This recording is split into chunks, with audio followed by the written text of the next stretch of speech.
Hello friends, welcome to our channel Teacher Education 360। इकाई एक हम कर रहे हैं यूजीसी नेट की प्रिपरेशन में, और आज का जो हमारा टॉपिक है वो इकाई एक में से ही है, देवनागरी लिपि की विशेषताएं व मानकीकरण। वैसे हम देवनागरी लिपि के बारे में जो सुधार समितियां हैं उसके बारे में हम पढ़ चुके हैं, तो आज हम इसकी जो विशेषताएं हैं और मानकीकरण के जो सिद्धांत है, जो इसका मानकीकरण होता है कि हम कुछ सिद्धांत जो है वो लागू कर देते हैं कि हमें जो है इसके शब्द या इसके वर्ण व्यंजन जो है हमें इस प्रकार इनको लिखना चाहिए। लेकिन कई बार होता है कि मानकीकरण जो है लोग जो है नहीं भी उस तरीके से लिखते, दूसरे तरीके से लिख रहे होते हैं। लेकिन सरकार की तरफ से जो भी हमारा राजभाषा आयोग होता है वो अपनी तरफ से मानकीकरण के बीच बीच में सिद्धांत जो है वो लाता रहता है कि हमें इस प्रकार से व्यंजन लिखने हैं, इस प्रकार से वर्ण लिखने हैं। तो मानकीकरण के बहुत सारे सिद्धांत होते हैं जो लागू किए जाते रहते हैं बीच बीच में, तो वो मानकीकरण के सिद्धांत भी हम थोड़े से इसमें पढ़ेंगे। तो देखते हैं हम देवनागरी लिपि की विशेषताएं और मानकीकरण। तो हम देखते हैं, पहला पॉइंट है हमारा कि देवनागरी लिपि में वर्णमाला का वर्गीकरण अत्यंत वैज्ञानिक है। हमें पता ही है कि हमारी ये लिपि जो है बहुत ही वैज्ञानिक लिपि है। इसमें जितने भी वर्ण या व्यंजन, वर्णों में हमारे स्वर और जो व्यंजन है वो सारे ही आते हैं। तो सारों का जितना भी हमारा पूरा स्वर और जो हमारे व्यंजन है, पूरा उसका जो पैटर्न हमें जो जिस प्रकार हम लिखते हैं और उसमें जितनी भी ध्वनियाँ निकलती हैं वो सारा ही वैज्ञानिक रूप है उसका, उसके बारे में भी हम पढ़ेंगे। फिर इसके सभी वर्ण जो होते हैं वो सभी ध्वनियों को प्रस्तुत करने में हमारे सक्षम हैं। हर प्रकार की ध्वनि जो है, जिस प्रकार हम बोल रहे हैं, हर ध्वनि के लिए एक अलग से जो है हम कह सकते हैं वर्ण दिया गया है इस देवनागरी लिपि में। फिर पूरी वर्णमाला जो है पहले स्वर व फिर व्यंजन में वर्गीकृत है। दो प्रकार के हमारे वर्ण हैं, स्वर भी हैं उसमें और व्यंजन भी हैं। फिर व्यंजन वर्णों का वर्गीकरण जो है उच्चारण स्थान के आधार पर किया गया, जैसे कि कंठे, तालव्य, मूर्धन्य, दंते, ओष्ठे जो स्थान है, जो हमारे मुंह के अंदर जो है बोलने के स्थान होते हैं, जिस प्रकार से हवा अंदर टकराती है या फिर जीभ टकराती है उस तरीके से कंठ में से आवाज़ आती है, तालु से आती है, मूर्धा से आती है।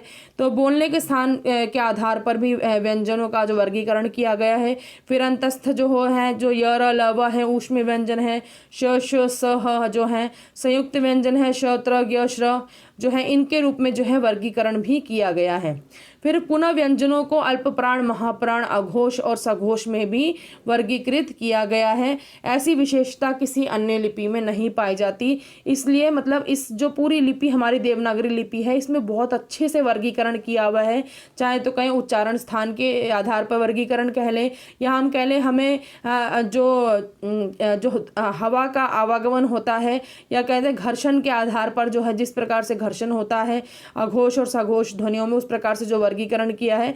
तो हर प्रकार का वर्गीकरण इसमें बहुत ही वैज्ञानिक रूप से किया गया है, ऐसा किसी और लिपि में नहीं किया गया है। अब इसकी विशेषताएं देखते हैं। देवनागरी लिपि हमारी एक अक्षरात्मक लिपि है, जैसे कि रोमन लिपि जो है अंग्रेजी की, वो एक वर्णात्मक लिपि है, लेकिन ये एक अक्षरात्मक लिपि है। अक्षरात्मक लिपि में वर्ण के ऊपर नीचे दाएं बाएं कहीं भी मात्राओं का प्रयोग हो सकता है, परंतु उच्चारण हमेशा इसमें पहले वर्ण का होता है, उसके पश्चात मात्राओं का उच्चारण होता है। जैसे कोमल, तो कोमल में पहले क की आवाज आ रही है, फिर ओ की आवाज आ रही है। तो कोमल शब्द जैसे है इसमें, तो पहले इसमें हम हमेशा वर्ण का उच्चारण करते हैं, उसके पश्चात मात्रा का उच्चारण करते हैं। और इसमें हम किसी भी वर्ण के आसपास जो है ऊपर नीचे दाएं बाएं कहीं भी मात्रा का प्रयोग कर सकते हैं। ऐसी लिपि को अक्षरात्मक लिपि कहते हैं।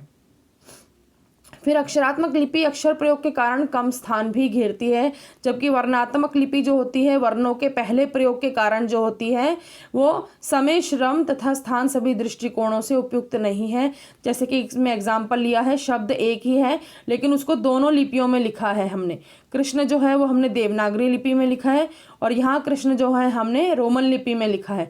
तो देखिए स्थान कौन सा ज़्यादा घेर रही है। हमारी जो देवनागरी लिपि है वो छोटे स्थान में घेर रही है, और अगर मैं इस पे गोला लगाऊं तो ये ज़्यादा बड़ा स्थान घेर रही है। तो इस हिसाब से जो है हमारे और भी फायदे हैं हमारी देवनागरी लिपि के।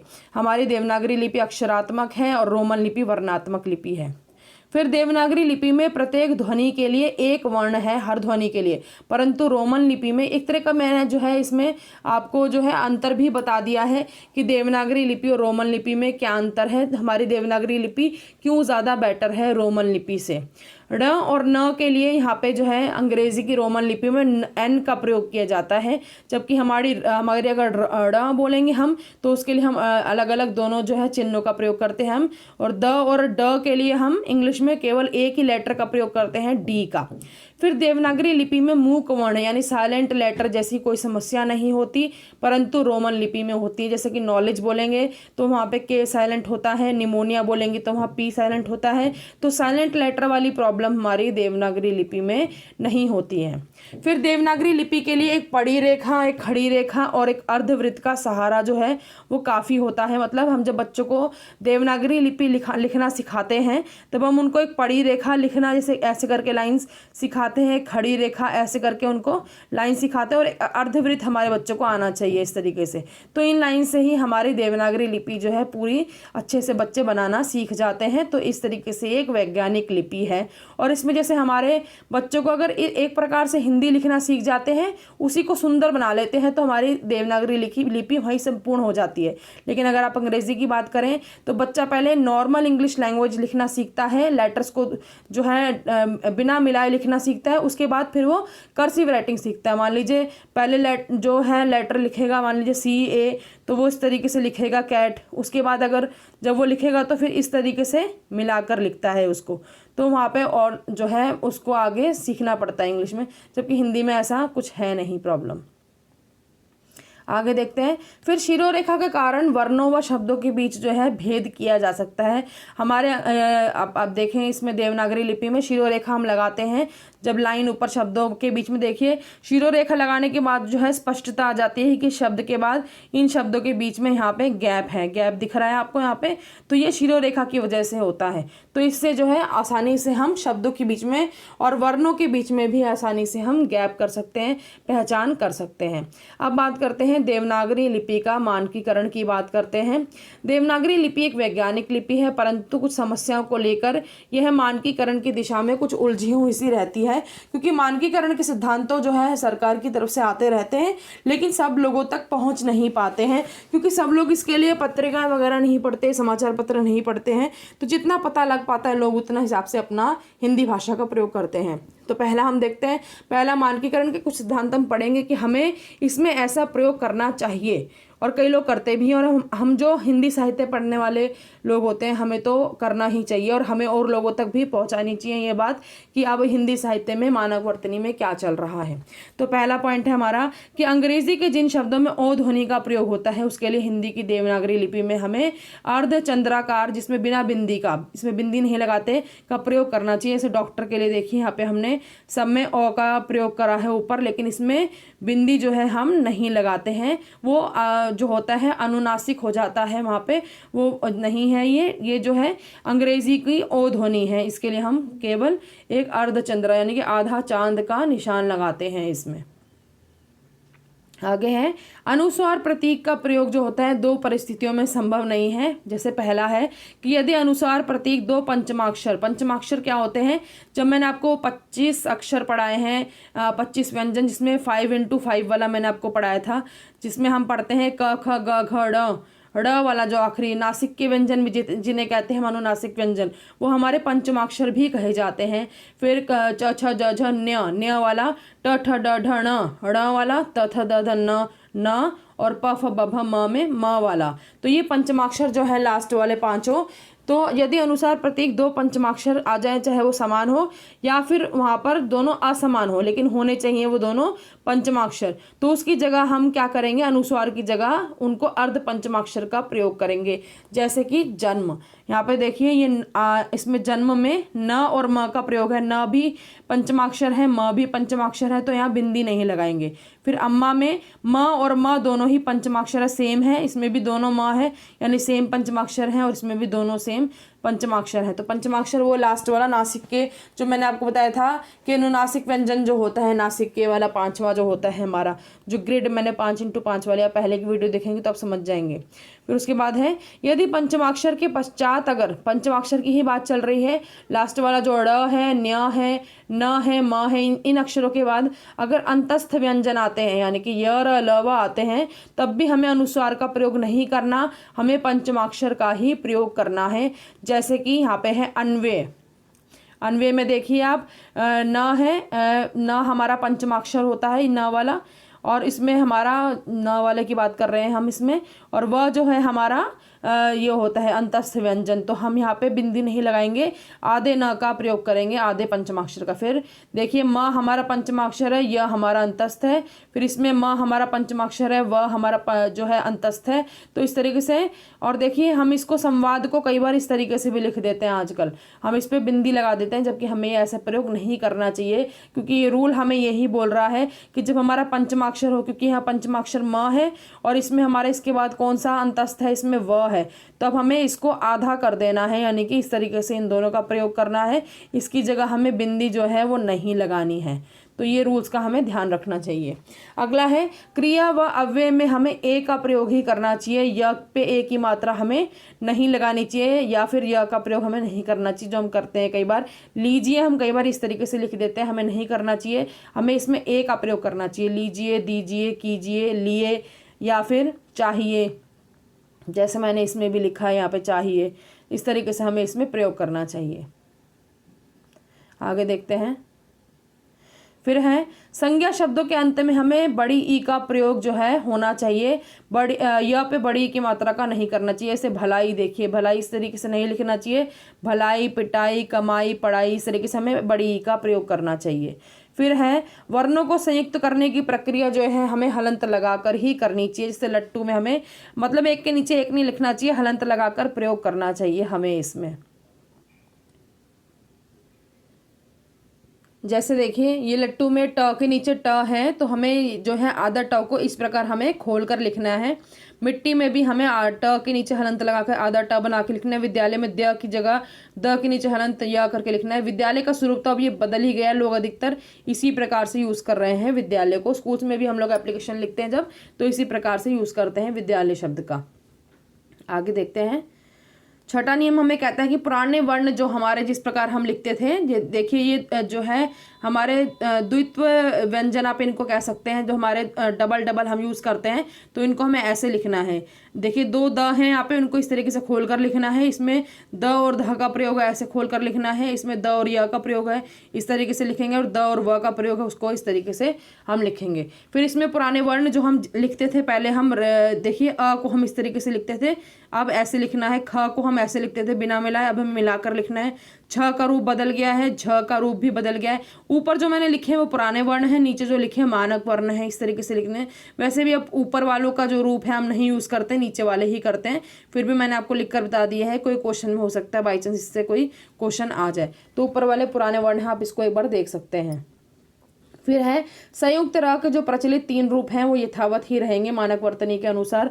प्रकार में देखिए नीचे एक र लगा है, धर्म में ऊपर र, और राष्ट्रीय, इस प्रकार के तीनों र का जो रूप है वो यथावत ही हमारे हिंदी में प्रयोग होते रहेंगे, ये हमारी मानक वर्तनी कहती है। फिर अनुस्वार और अनुनासिकता जो है दोनों ही प्रचलित रहेंगे। वैसे आजकल जो हम सुनने में आ रहा है कि लोग जो है जैसे गांधी हम लिखते हैं, अभी कोई सम्मेलन में भी आया था कि गांधी अब लोग जो है इस तरीके से अनुनासिक ना यूज करके उसमें गांधी में सिर्फ अनुस्वार यूज कर रहे हैं, इस तरीके से बिंदी लगा के। तो ये मानक वर्तनी के खिलाफ बात है वैसे, लेकिन अब ये प्रचलन में चल रहा है। वही बात होती है, हमें लोगों को पता नहीं होता। तो आगे देखते हैं।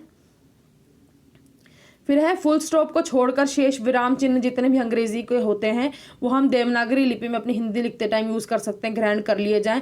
देख लीजिए जितने भी योजक चिन्ह है, कॉमाज है, सेमीकोलन टाइप क्वेश्चन मार्क है, एक्सक्लेमेटरी साइन है, इसमें प्रश्न सूचक शब्द हैं, ये सारे जो है इक्वल टू, ब्रैकेट, ये सब आप जो है यूज़ कर सकते हैं हिंदी भाषा में, सिर्फ जो है अंग्रेजी भाषा का फुल स्टॉप छोड़कर।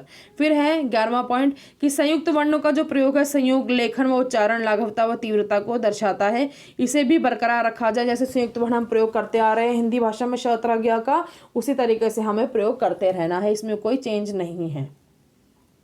आगे है देखिए, मैंने आपके लिए अब मैं 1 से 100 तक आपके लिए मानक हिंदी की वर्तनी भी लेकर आ गई हूँ, क्योंकि मैंने जब ये कोर्स स्टार्ट करा है आपके लिए हिंदी का, इससे पहले मैंने यूजीसी नेट के कुछ पेपर्स डाले हुए हैं जिसमें इसी के ऊपर बहुत सारे क्वेश्चंस आ रखे हैं। उसमें तो काफ़ी क्वेश्चंस में आंसर भी गलत दिए हुए बीच बीच में। तो इसमें जो है मैं आपके लिए मानक वर्तनी लेके आई हूँ, 1 से 100 तक गिनती है इसमें। तो जो भी क्वेश्चन आपका यूजीसी नेट में आता है 1 से 100 तक की मानक वर्तनी के ऊपर, तो आप इसका आप जैसे PDF में डालूंगी डिस्क्रिप्शन बॉक्स में, तो आप इसकी स्क्रीनशॉट लेके रख लीजिए और आप इसकी अच्छी से तैयारी कर लीजिए। जो भी गिनती का क्वेश्चन आएगा वो आपका इस पूरे में से ही आएगा। तो ये मैंने आपको मानक वर्तनी ही प्रोवाइड कराई है, इसमें से ही आपका क्वेश्चन पूरा आएगा। तो इसी में से ही आपको तैयारी करनी है, तो आपको आराम से आपकी तैयारी हो जाएगी। इसमें से आपको कहीं भी इधर उधर मानक वर्तनी देखने की ज़रूरत नहीं है। ये हमारी गवर्नमेंट की तरफ से ही प्रोवाइड करी हुई 1 से 100 तक की गिनती है मानक वर्तनी की।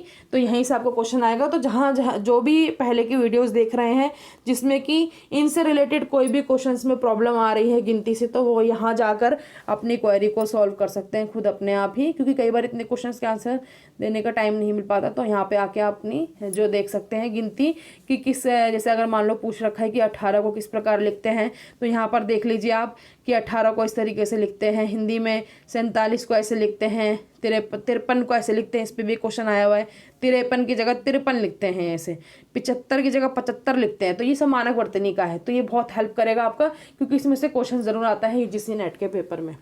तो ये मैं आपने लेकर आई थी देवनागरी लिपि की मानकीकरण और विशेषताओं के ऊपर वीडियो। तो अगर आपको वीडियो पसंद आई हो तो लाइक करना बिल्कुल भी ना भूलें, और अगर आपने अभी तक सब्सक्राइब नहीं किया है चैनल तो कर लीजिए। यूजीसी नेट की प्रिपरेशन हम कर रहे हैं, बिल्कुल हमारा चैप्टर 1 कंप्लीट होने पे है। अब थोड़ा सा हमारा जो टॉपिक रह गया वो हमारा है कि हिंदी की रूप रचना, जिसमें हमें लिंग वचन और कारक के आधार पर हमें संज्ञा, सर्वनाम, विशेषण और क्रिया के रूप पढ़ने हैं। यानी कि हमको जो शब्द के प्रकार हैं वो पढ़ने हैं, यानी कि विकारी शब्द पढ़ने हैं हमको। अविकारी शब्द हमारा सिलेबस में फर्स्ट चैप्टर में नहीं दिया हुआ है, तो हम सिर्फ विकारी शब्द ही पढ़ेंगे, अभी अविकारी नहीं पढ़ेंगे। हम सिलेबस पहले पूरा करेंगे, अगर हमें टाइम मिलेगा तब हम अविकारी करेंगे, क्योंकि अविकारी शब्द हमारे इस चैप्टर में कहीं भी नहीं दिए गए पूरा करने के लिए। क्योंकि हमें लिंग वचन कारक के आधार पर जो शब्द होते हैं, जो अपना रूप बदलते हैं, वो संज्ञा, सर्वनाम, विशेषण और क्रिया ही होते हैं, उनके रूप के बारे में पढ़ना है। तो वो हम नेक्स्ट क्लास में अब शुरू करेंगे पढ़ना। उसके बाद जो है लगभग हमारा ये चैप्टर 1 जो है वो कंप्लीट हो जाएगा, और फिर हम चैप्टर 2 की तरफ चलेंगे, जो कि हमारा हिंदी साहित्य का इतिहास है, और वो काफ़ी लंबा चैप्टर है। उसके ऊपर हमारी बहुत क्लासेस बनने वाली हैं। और अब की बार हम जब चैप्टर स्टार्ट करेंगे तो हम भाग लिख कर एक जगह स्टार्ट करने की जगह हम उसको इकाई के नाम से ही वीडियो बनाएंगे। इकाई हर वीडियो में हम सिर्फ इकाई 2 लिख कर ही उसका टॉपिक का नाम लिखेंगे, इकाई 2। तो इस तरीके से हम आगे की वीडियोस डालेंगे। तो थैंक यू।